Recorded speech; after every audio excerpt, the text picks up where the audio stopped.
morning, I'm Melissa Hartzell. Welcome back to my makeup tutorials. If you haven't watched already, my tutorials are based around products that don't cost too much money.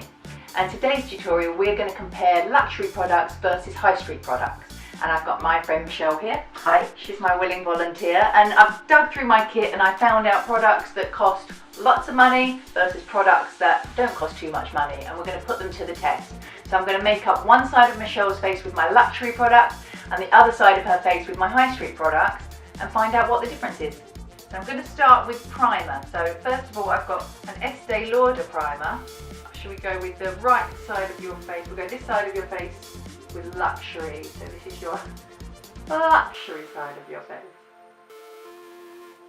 We'll apply this, and this is basically to make a really smooth texture of your skin so that your, just close your eye, so that the foundation sits really well on it. Now I find that this Estee Lauder, I mean, it has got a lovely texture to it, and when it goes on the skin it does feel really silky. But we'll just compare it in a moment to my high street brand and see if there's actually any difference.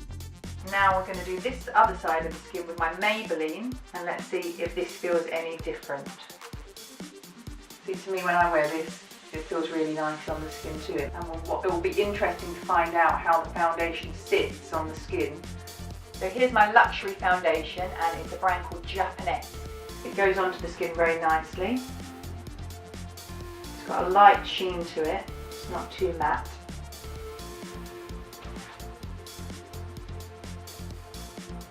It's a nice texture. So we'll see how it compares to my high street brand in just a moment. And now for my high street brand, which is Max Factor, my good old trusted Max Factor. So, I mean, it goes on very easily. And as I say, this is my favourite brand. I use this because the price is very good, and I find that the performance for the price is good value. So it's definitely thicker, like maybe a better coverage, not so much of a sheen to it. It's probably a bit more matte, this one, which is not necessarily a good or a bad thing, because everyone has different preferences of whether they like to have a matte finish or more of a gloss finish. And then just look up to me.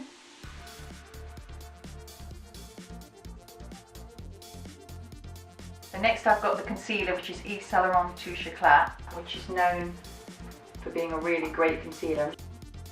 I'm just putting a little bit under the eye, and this is good for taking away dark circles, but you don't want to put too much product on because it can age the skin by sitting in the creases. And what I do is with my foundation brush, I just normally blend it in. So now I've got my Maybelline concealer. So now I'm going to apply the Maybelline under the eyes. This is my high street version, but actually it's going onto the skin really smoothly. Finding that it's going onto the skin easier than the Touche Éclat. I haven't checked what the coverage is yet, but it blended really nicely with the foundation.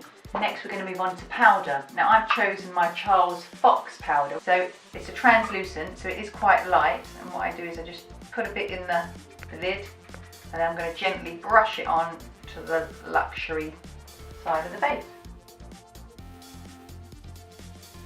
Next up for my high street side is Rimmel translucent powder.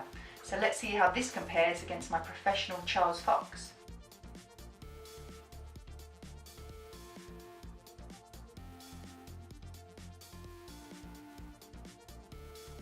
So this is the luxury blusher by Japanese. I'm enhancing the cheekbones and adding some colour to her cheeks. It goes on quite nice. I like this colour. It is quite bright on the palette, but it is very pretty on the skin. And this is 2000 blusher, and this is really on the other end of the scale. It's a couple of pounds. And now for the eyeliner. So for my luxury one, I've got an Estee Lauder one. Let's see how this goes on. Apply some to the top of the eye, and it's a pencil. I just apply it in short feathery strokes.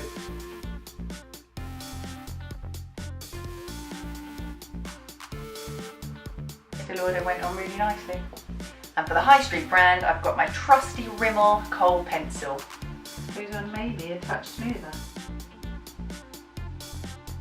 And now for the eyeshadow, I've got a Clinique set here, which looks really nice quality. I'm going to go for some natural kind of shades that'll be interesting to compare. It goes onto the skin nicely, it's got a nice sheen to it. So I'm doing this in the corner of the eye. And then I'll add some of the lighter shade to highlight under the eyebrow. This looks really nice. I've got my High Street eyeshadow here, which is a Rimmel Trio set. Similar colours to the Clinique, and we'll see how it applies. It's very good. What you see on the palette is, you know, how it appears on the skin. There's maybe a little less shine, a little less shimmer. Perhaps not quite as smoothly going on. And I shall use the highlighter. And now for the mascara, I've got a Clinique mascara for my luxury side.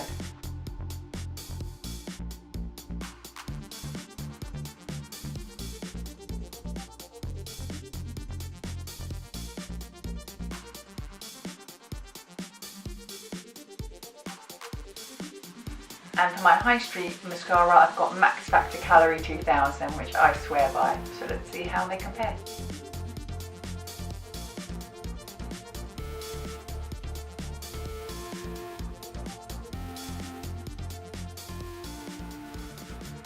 Now it's time for the lipstick to complete the look. So for my luxury brand, I've got Gail Heyman, which is a nice quality brand, actually from America.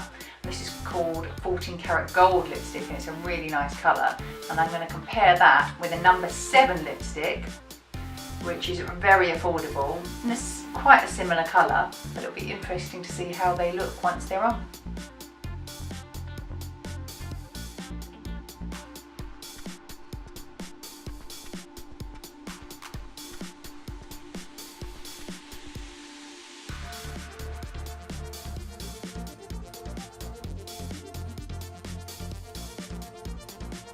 So I've applied both the luxury and the High Street lipsticks, and what I can see is that the High Street is actually a richer colour. So what you see on the lipstick is closer to what comes out when it's applied. Less gloss, more colour, I would say, for the High Street. So I've finished my luxury versus High Street makeover on Michelle, and I'm really impressed with the results. When I'm looking at her face, I think the differences, if there are any, are so minuscule and so subtle. And if you think about how much money I would have saved myself by buying my makeup bag using my High Street products versus my luxury, I think, in my personal opinion, I wouldn't want to spend the extra £100, £200 on makeup products, because I've got plenty of other really important things to spend the money on. So yeah, thanks for watching, and join me next time because I've got lots more interesting makeup tips and things I'm going to delve into, and I hope you'll be there to join in.